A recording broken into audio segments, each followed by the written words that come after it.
So yan guys, may order ako sa TikTok. Ito.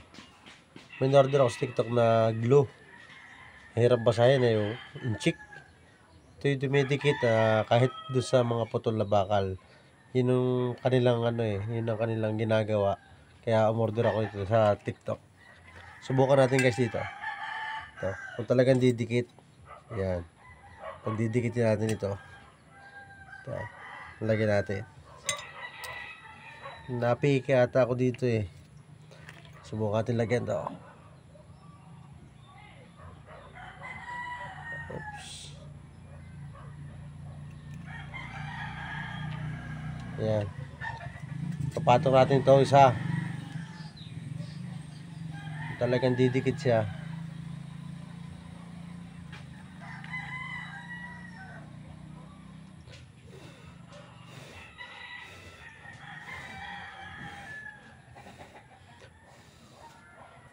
Hihipa natin para madali matuyo.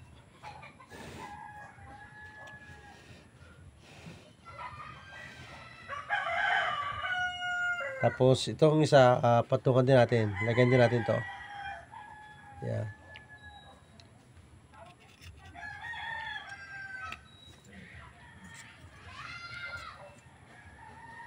Ano ba to? Yan. Ayan. Mali dapat. Yan.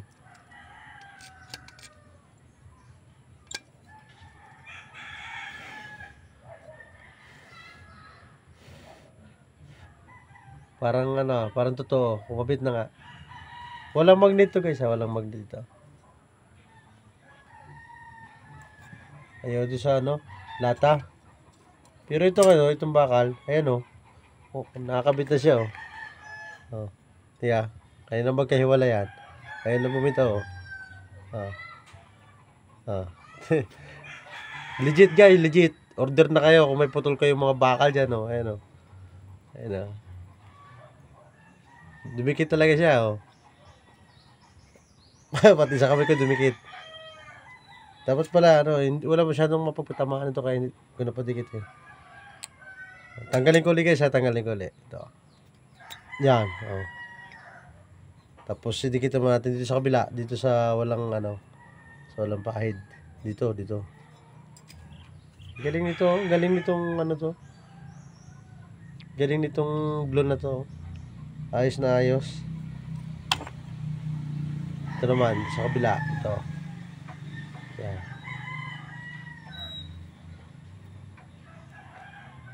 Pwede nga pala ito guys sa bakal, sa plastic o sa kahoy. Pwede kahit saan, pwede gamitin. Tapos mura lang ito sa TikTok. Ang order ko dito sa TikTok ay 30 pesos, pero mas mahal pa yung shipping fee kaysa sa presyo niya. Bali 90, 98. Ang ganda guys, maganda. Order na kayo kung meron kayong mga kailangan dikitan dyan sa inyong bahay. O kahit doon sa mga tricycle nyo na may putol na bakal hindi ka na magwi-welding tamo. Nakadikit na tibay niya ayaw na bumitaw. Yun. Ayos.